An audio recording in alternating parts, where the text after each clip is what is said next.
Welcome to inner report.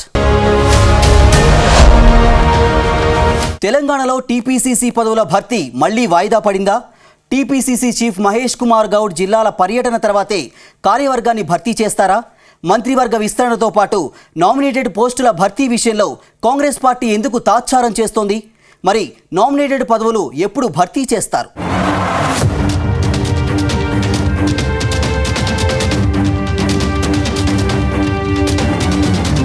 తెలంగాణలో TPCC పోస్టుల నియామకం ఇప్పట్లో లేనట్టేనని తెలుస్తుంది. టీపీసీసీ కార్యవర్గంతో పాటు జిల్లాల అధ్యక్షుల ఎన్నికకు మరో 3 నెలలు సమయం పట్టే ఛాన్స్ ఉందని గాంధీ భవన్ వర్గాలు అంటున్నాయి. కొద్ది రోజులుగా టీపీసీసీ పదవుల భర్తీ జోరుగా ప్రచారం జరుగుతుంది. దసరాలోపే కొత్త కార్యవర్గాన్ని ప్రకటిస్తారని అన్నారు. కానీ గ్రౌండ్ లో పనిచేసే నేతలకే పదవులు కట్టబెట్టాలని కాంగ్రెస్ డిసైడ్ అయినట్టు తెలుస్తుంది. ఈ నేపథ్యంలో ఈ నెల 15 నుంచి టీపీసీసీ చీఫ్ మహేష్ కుమార్ గౌడ్ జిల్లాల పర్యటన చేయబోతున్నట్టు తెలుస్తుంది. ఆ తరువాతే పార్టీ పదవులు ప్రకటించే అవకాశం ఉందని పార్టీ వర్గాలు అంటున్నాయి.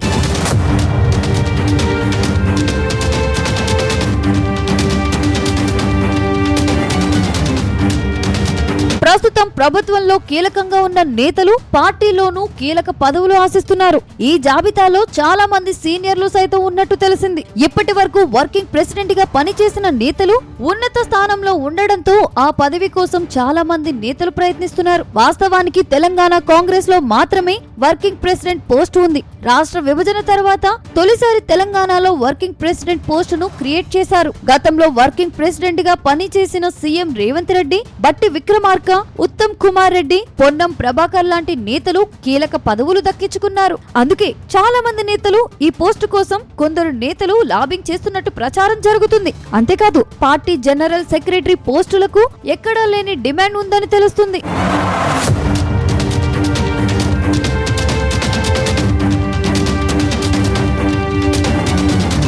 ప్రస్తుతం రాష్ట్రంలో 5 వర్కింగ్ ప్రెసిడెంట్లను నియమించే ఛాన్స్ ఉంది. ఈ పదవి రేసులో చామల కిరణ్ కుమార్ రెడ్డి, నకిరేకల్ ఎమ్మెల్యే వేముల వీరేశం, అడ్లూరి లక్ష్మణ్, అంజన్ కుమార్ యాదవ్, సరితా తిరుపతయ్య, బలరాం నాయక్ ఉన్నట్టు తెలుస్తుంది. అటు కార్యవర్గంలోనూ మరికొందరు ఎమ్మెల్యేలకు జనరల్ సెక్రటరీ పోస్ట్ దక్కే అవకాశం ఉందని తెలుస్తుంది. మరోవైపు జిల్లాలకు సైతం కొత్త అధ్యక్షుల నియామకం చేపట్టాలని కాంగ్రెస్ పార్టీ ఆలోచనగా ఉందట. ప్రస్తుతం కొన్ని జిల్లాలకు అధ్యక్షులుగా ఉన్న నేతలు ఎమ్మెల్యేలుగా ఎంపికయ్యారు. దాంతో జిల్లా అధ్యక్ష బాధ్యతలను వదులుకునేందుకు సిద్ధంగా ఉన్నారట.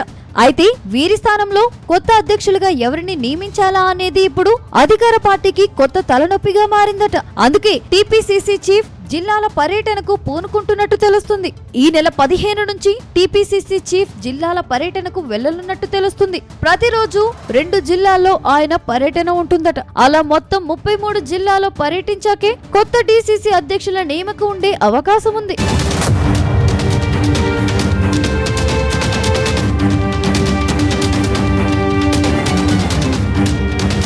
మొత్తంగా ఈ నెలాఖరులోపు మంత్రివర్గ విస్తరణతో పాటు నామినేటెడ్ పోస్టుల భర్తీ అయ్యే అవకాశం ఉందని గాంధీ భవన్ వర్గాలు అంటున్నాయి. ఇప్పటికీ నామినేటెడ్ పోస్టుల భర్తీకి సంబంధించిన ప్రక్రియ పూర్తయినట్టు సమాచారం. సీఎం రేవంత్ రెడ్డి ప్రతిపాదించిన పేర్లకు పార్టీ హైకమాండ్ కూడా గ్రీన్ సిగ్నల్ ఇచ్చినట్టు తెలుస్తుంది. ఎట్టకేలకు మంత్రివర్గ విస్తరణతో పాటు నామినేటెడ్ పోస్టుల భర్తీ త్వరలోనే ఉండనుండడంతో కాంగ్రెస్ నేతలు ఫుల్ ఖుషి అవుతున్నట్టు తెలుస్తుంది.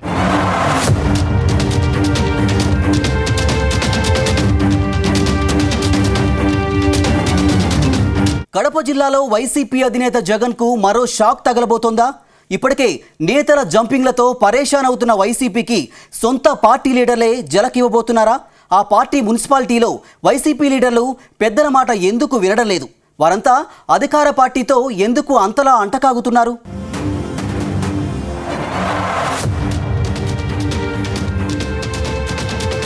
ఉమ్మడి కడప జిల్లాలోని ప్రొద్దుటూరు నియోజకవర్గం ఒకప్పుడు వైసీపీకి కంచుకోట. కానీ మొన్న జరిగిన అసెంబ్లీ ఎన్నికల్లో కూటమి అభ్యర్థి వరదరాజులరెడ్డి ఎమ్మెల్యేగా గెలవడంతో కంచుకోటకు బీటలు వారాయి. ప్రొద్దుటూరు ఎమ్మెల్యేగా గెలవడమే ఆలస్యమన్నట్టు వరదరాజులరెడ్డి స్థానిక మున్సిపాలిటీని వశం చేసుకునేందుకు ప్రయత్నిస్తున్నారు. ఎన్నికల సమయంలోనే కొంతమందిని తమ వైపుకు తిప్పుకున్న ఎమ్మెల్యే వరదరాజులరెడ్డి ఇప్పటి వరకు వైసీపీ నేతలను టీడీపీలోకి చేర్చుకుంటూ దెబ్బ కొడుతూ వచ్చారు. మరో 5 ఎమ్మెల్యేలను అధికార పార్టీలో చేర్చుకొని మున్సిపాలిటీపై జెండా ఎగరేయాలని భావిస్తున్నారట. అయితే సొంత పార్టీ ఎమ్మెల్యేలు చేజారిపోకుండా వైసీపీ మాజీ ఎమ్మెల్యే రాచమల్లు శివప్రసాద్ రెడ్డి తమ కౌన్సిలర్లతో అంతర్గత చర్చలు జరిపినట్టు తెలుస్తుంది. ఈ సమావేశంలో సొంత పార్టీ కౌన్సిలర్లు మాదారి మాదే అంటూ ముఖం మీదే చెప్పేశారని గుసగుసలు వినిపిస్తున్నాయి. త్వరలోనే మరికొందరు కౌన్సిలర్లు తెలుగుదేశం కండువా కప్పుకుంటారని జిల్లాలో జోరుగా ప్రచారం జరుగుతుంది. ప్రొద్దుటూరు మున్సిపాలిటీలో మొత్తం 41 మంది కౌన్సిలర్లు ఉన్నారు. అందులో ఒక సీటు ఖాళీగా ఉంది. గతంలో కౌన్సిలర్ రమేష్ యాదవ్ కు ఎమ్మెల్సీ పదవి రావడంతో ఆ సీటుకు ఎన్నిక జరగాల్సి ఉంది. అయితే కౌన్సిలర్ ఎన్నికకు సంబంధించి కొందరు కోర్టుకు వెళ్లడంతో అక్కడ ఎన్నికలు జరగలేదు. అయితే మిగిలిన 40 మందిలో ప్రస్తుతం టీడీపీ వైపు 16 మంది కౌన్సిలర్లు ఉన్నారు. ఒక్కొక్కరిగా టీడీపీలో చేరుతూ అసలు బలమే లేని టీడీపీకి ఇప్పుడు 16 మంది కౌన్సిలర్లు బలం వచ్చి చేరింది. మరొక 5 కనుక టీడీపీ వైపు వస్తే 21 మందితో తమ బలాన్ని చూపించి వైసీపీ చైర్మన్ పోస్టును టీడీపీ దక్కించుకునే అవకాశం ఉందని చెబుతున్నారు. ప్రస్తుతం ప్రొద్దుటూరు మున్సిపాలిటీ చైర్మన్ పదవిని బీసీ అభ్యర్థికి కేటాయించారు. అయితే మరికొన్ని రోజులలో పూర్తిస్థాయి మెజారిటీతో చైర్మన్ అభ్యర్థిని టీడీపీ ప్రకటించే అవకాశం ఉందని తెలుస్తుంది.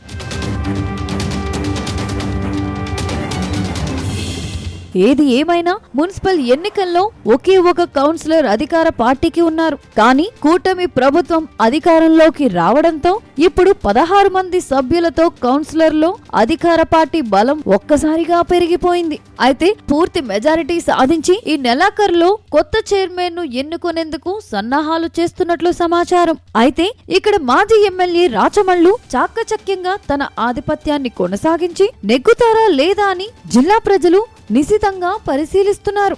లేదంటే ఎమ్మెల్యే వరదరాజుల రెడ్డి తనదైన శైలిలో శిష్యుడికి కౌంటర్ ఇచ్చి మున్సిపాలిటీని చేజెక్కించుకుంటారా అనేది ఇప్పుడు ఆసక్తికరంగా మారింది.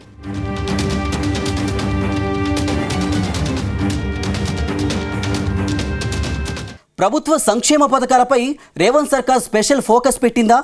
సంక్షేమ పథకాలను జనాల్లోకి తీసుకెళ్లడంలో నేతలు విఫలమయ్యారని ఆ పార్టీ భావిస్తోందా?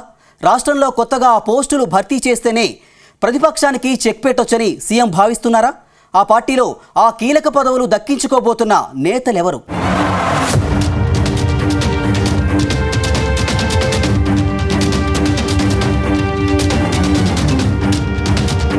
తెలంగాణలో కాంగ్రెస్ పార్టీ అధికారంలోకి వచ్చి దాదాపు 10 నెలలు దాటింది. రాష్ట్రంలో రేవంత్ రెడ్డి ముఖ్యమంత్రి కాగానే 6 గ్యారంటీలపై ప్రత్యేకంగా ఫోకస్ పెట్టారు. ఇప్పటికే 5 పథకాలను అమలు చేస్తున్నట్టు సీఎం రేవంత్ రెడ్డి ప్రకటించారు.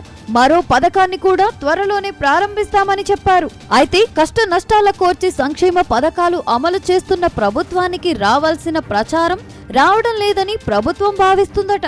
ఇదే విషయంపై కాంగ్రెస్ పార్టీ తీవ్ర ఆందోళన చెందుతుందట. ప్రజా సంక్షేమం కోసం ఎంతో చేస్తున్నా ఎక్కడో ఏదో తేడా కొడుతుందని సీఎం రేవంత్ రెడ్డి భావిస్తున్నారట. 6 గ్యారంటీల నుంచి మొదలు ప్రభుత్వ పరంగా చాలా కార్యక్రమాలు తీసుకున్నా ఎందుకో వాటిని జనంలోకి తీసుకెళ్లడంలో విఫలమవుతున్నామని అంతర్మదనం కాంగ్రెస్ నేతల్లో మొదలైనట్టు టాక్ వినిపిస్తుంది. ఈ విషయంలో రూట్ మార్చాలని సీఎం రేవంత్ రెడ్డి పార్టీ పెద్దలకు సూచించినట్టు సమాచారం.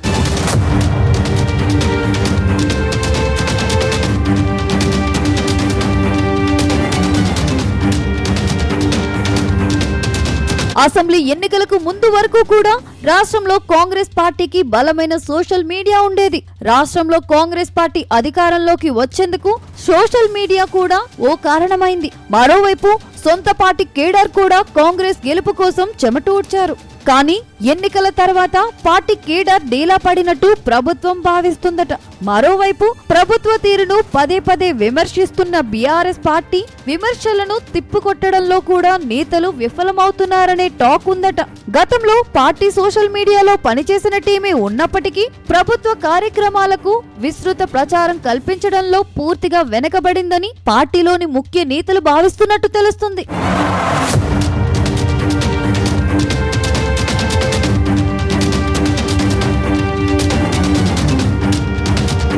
ప్రస్తుతం రాష్ట్రంలో కాంగ్రెస్ పార్టీ వాయిస్ ను బలంగా వినిపించేందుకు కొత్త పోస్టుల నియామకం చేపట్టాలని పార్టీ హైకమాండ్ భావిస్తుందట. ఇందులో భాగంగా సీనియర్ ఎమ్మెల్యేలకు అధికార ప్రతినిధి పోస్టులు ఇవ్వాలని పార్టీ పెద్దలు ఆలోచిస్తున్నారట. సీనియర్ ఎమ్మెల్యేలు అధికార ప్రతినిధులుగా ఉండే వాళ్ల పలుకుబడి, వాగ్దాటి, అవగాహనతో మీడియాలో ఫోకస్ అవ్వడంతో పాటు ప్రతిపక్షాలకు గట్టిగా సమాధానం చెప్పినట్టు అవుతుందని CM Revanth, PCC chief Mahesh Kumar భావిస్తున్నారట. అంతేకాకుండా సోషల్ మీడియాను మరింత యాక్టివ్ చేయాల్సిన అవసరం ఉందని సీఎం రేవంత్ రెడ్డి భావిస్తున్నట్టు తెలిసింది.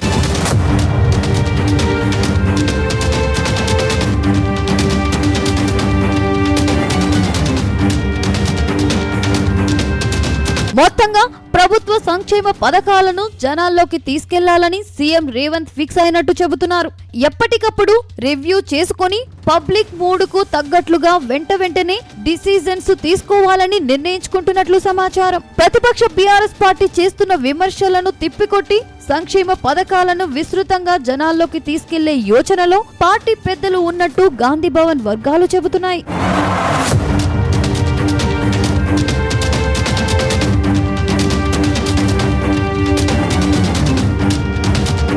సీఎం రేవంత్ కు చెక్ పెట్టాలని ప్రధాని మోదీ భావిస్తున్నారా? తెలంగాణలో కాంగ్రెస్ సర్కారును ఇబ్బంది పెట్టేందుకు సిద్ధమయ్యారా? గతంలో కేసీఆర్ అధికారంలో ఉండగా లేని సమస్య ఇప్పుడు రేవంత్కే ఎందుకు ఎదురవుతోంది? మరి కేంద్ర ప్రభుత్వం తీరుపై రేవంత్ సర్కార్ ఎలాంటి నిర్ణయం తీసుకోబోతోంది?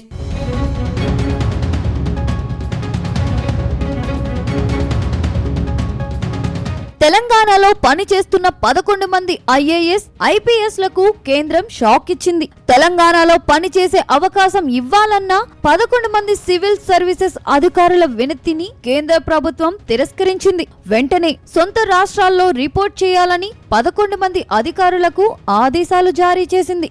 2 రాష్ట్రాల సిఎస్ లకు ఉత్తర్వులు జారీ చేసింది. జీహెచ్ఎంసీ కమిషనర్ ఆమ్రపాలి, విద్యుత్ శాఖ ముఖ్య కార్యదర్శి రొనాల్డ్ రాస్ కు కేంద్ర నిర్ణయంతో షాక్ తగిలింది. ఆమ్రపాలి, రొనాల్డ్ రాస్ తో ఐఏఎస్ లు వాకాటి కరుణ, వాణి ప్రసాద్, ప్రశాంతి ఏపీకి వెళ్లనున్నారు. తెలంగాణ మాజీ డీజీపీ అంజనీ కుమార్, అభిలాష్ కూడా ఏపీకి వెళ్లాల్సిన పరిస్థితి వచ్చింది. గతంలో ఐఏఎస్ ల బదిలీలపై చూసి చూడనట్టు వ్యవహరించిన కేంద్ర ప్రభుత్వం ఇప్పుడు ఉన్నతాధికారులను బదిలీ చేయడం సంచలనంగా మారింది.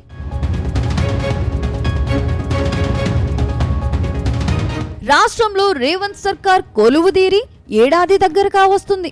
ఇప్పుడిప్పుడే సీఎం రేవంత్ పాలనపై పట్టు సాధిస్తున్నారు. ముఖ్యంగా ప్రభుత్వ పథకాలను జనాలకు చేరువ చేసే అధికారులను ఏరికోరి ఎంచుకుంటున్నారు. ముఖ్యంగా ఆమ్రపాలి లాంటి అధికారిని గ్రేటర్ హైదరాబాద్ కమిషనర్ గా బాధ్యతలు అప్పగించారు.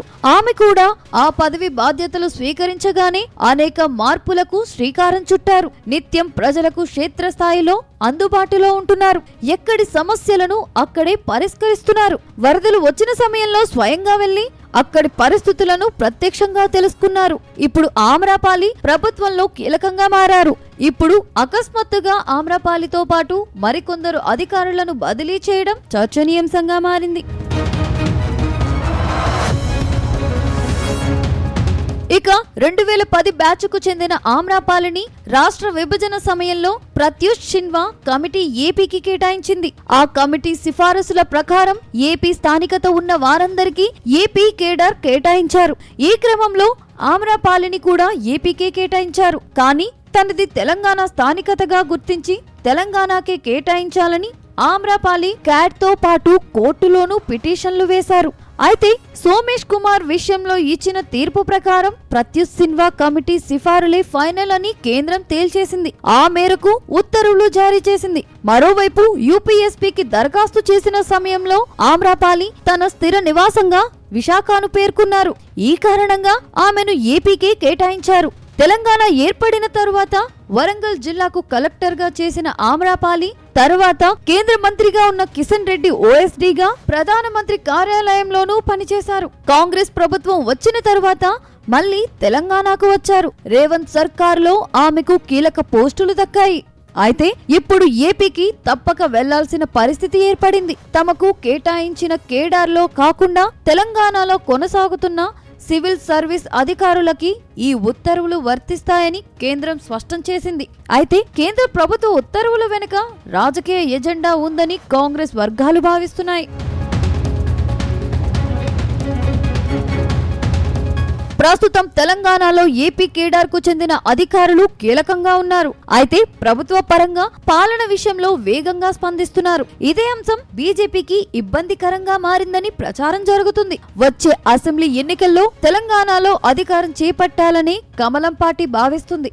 అందుకే కీలకమైన అధికారులను రేవంత్ కు దూరం చేయాలనే యోచనలో కేంద్రం ఉన్నట్టు గుసగుసలు వినిపిస్తున్నాయి. రాష్ట్రంలో పరిపాలన కుంటుపడితే సహజంగానే ప్రజల్లో వ్యతిరేకత వస్తుందని కాషాయ పార్టీ అనుకుంటుందట. అది తమ పార్టీకి కలిసొస్తుందని బీజేపీ భావనగా ఉందట. పరిపాలన కుంటుపడాలంటే డైనమిక్ గా, నిజాయితీగా, నిక్కచ్చిగా పరిపాలన చేస్తూ ప్రభుత్వానికి మంచి పేరు తెస్తున్న అధికారులను నియంత్రిస్తే సరిపోతుందని ఆ పార్టీ నేతలు యోచిస్తున్నారట. అందుకే తెలంగాణ హైకోర్టు ఇచ్చిన ఆదేశాలను ఉపయోగించుకొని బదిలీలు చేశారని పొలిటికల్ సర్కిల్స్ లో చర్చ జరుగుతుంది.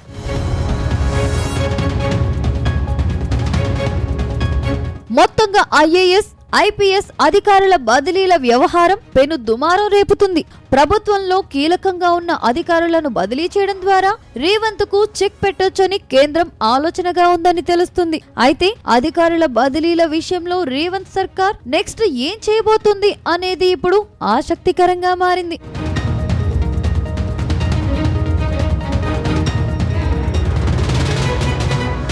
ఇది ఇవాల్టి రిపోర్ట్. చూస్తూనే ఉండండి జీ తెలుగు న్యూస్.